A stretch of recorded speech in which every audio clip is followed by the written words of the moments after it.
Bom dia, amigos. Hoje, 8 de junho de 2020, e apesar dos pesares, a semana começa com uma notícia, no mínimo curiosa. Há 10 anos, um milionário, colecionador de obras de arte e escritor, esse senhor que vocês estão vendo, Forrest Fenn, enterrou no Novo México uma caixa contendo mais de $1 milhão em peças de ouro e deu dicas de como encontrá-la. Dava dicas em seu site e seus escritos. Bem, por 10 anos muitos tentaram encontrar a tal caixa. A caixa foi enterrada nas Rochosas, no Novo México, e, passados 10 anos, um felizardo põe ponto final à caça ao tesouro. Nesses 10 anos, diz Fenn, mais de 350 mil pessoas dedicaram-se a encontrar a tal caixa.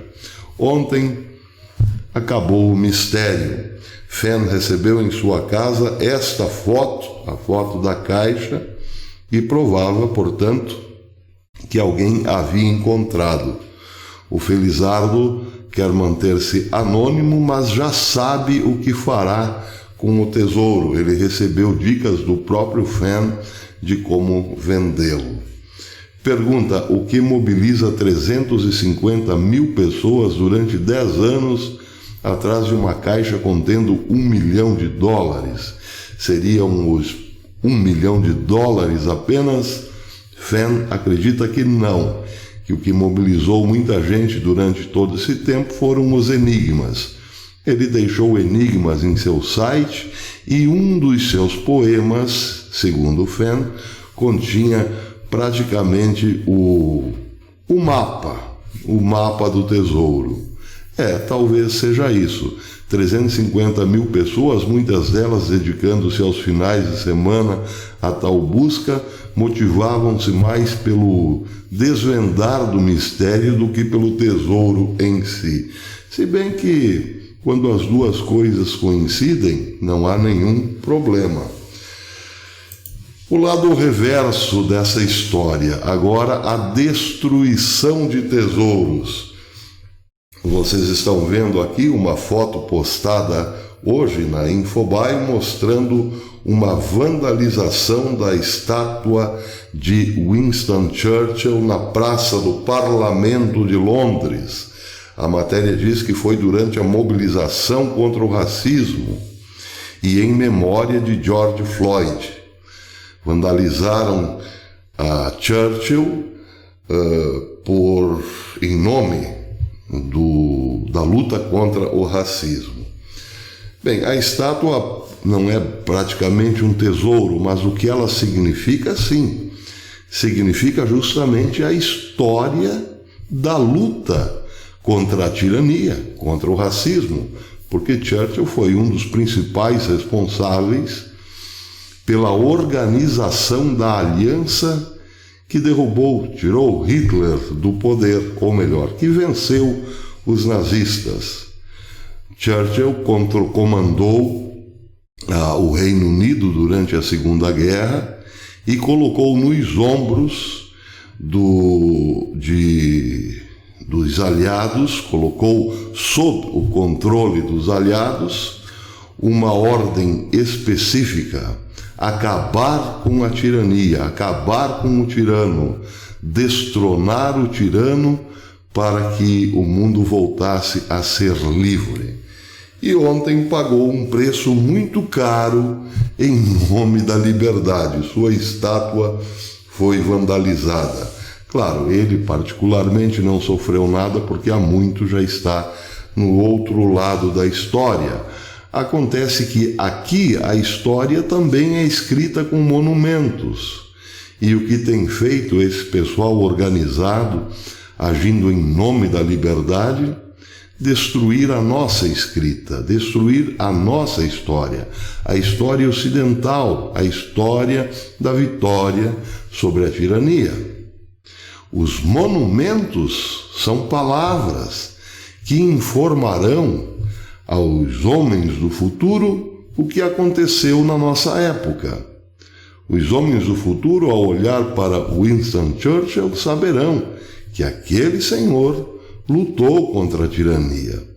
Mas os organizadores desse, entre muitas aspas, protestos, só o que querem é destruir, é pôr abaixo a nossa história, a nossa cultura, o nosso modo de ser, para sabe-se lá o que erigir a partir daí. Não será coisa boa, evidentemente, mas eles já começaram há muito esse projeto de destruição de tudo que lembra a história ocidental.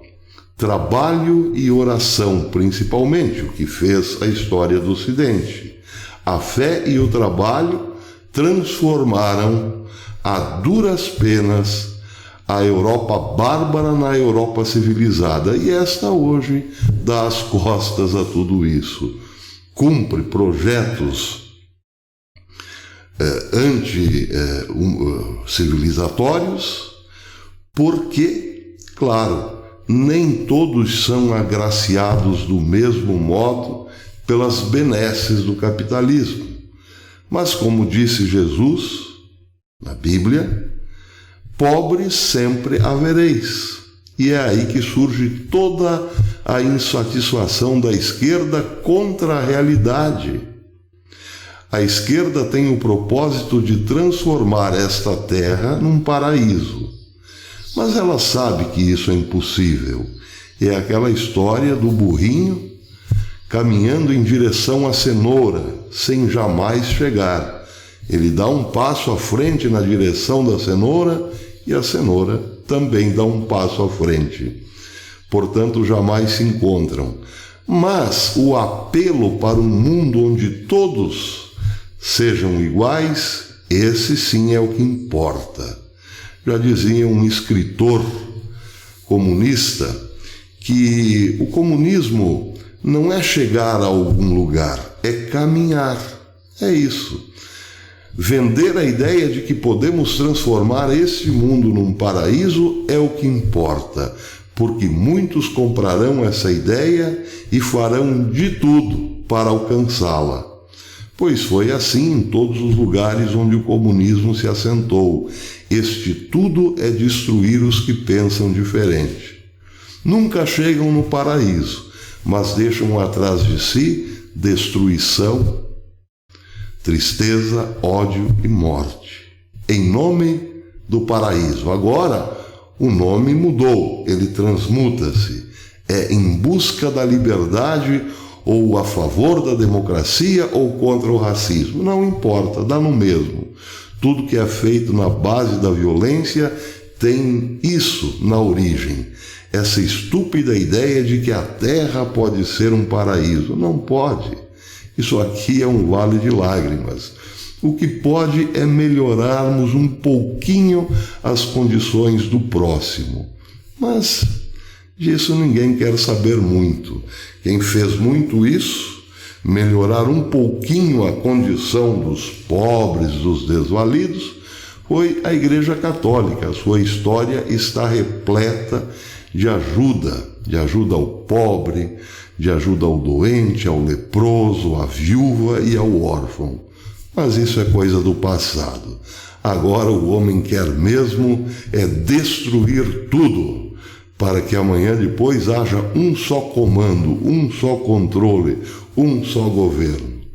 Mal sabem eles que aí sim, meus amigos, é que chegaremos num inferno para todos. Tentaram o paraíso, mas conseguiram mesmo foi implantar um inferno. E o inferno, vejam vocês, parece muito bem caracterizado no que acontece hoje em Nova York. Sim, que já pode ser chamado de Babilônia e o ruir de Babilônia. O New York Post trouxe uma matéria dizendo o seguinte, que na última semana houve 40 tiroteios na Big Apple, muito maior do que em 2019, no mesmo período que já fora muito violento, com 24 tiroteios. quase que dobrou, a violência quase que dobrou. Mas a polícia de Nova York alerta que muitos desses tiroteios não são por conta dos protestos propriamente, mas gente aproveitando-se dos protestos para fazer queima de arquivos ou então eliminar rivais no comércio das drogas e assim por diante. Seja como for, Nova York virou um inferno. Lá sim parece que a civilização está ruindo com mais pressa, com mais rapidez. Agora, por outro lado, o contraditório dessa história é que a cidade começa a se recuperar economicamente. Foi uma das que teve um lockdown mais eficiente, portanto, a que teve mais prejuízos econômicos, mas bastou um simples aceno de reabertura, a cidade voltou a faturar e muito.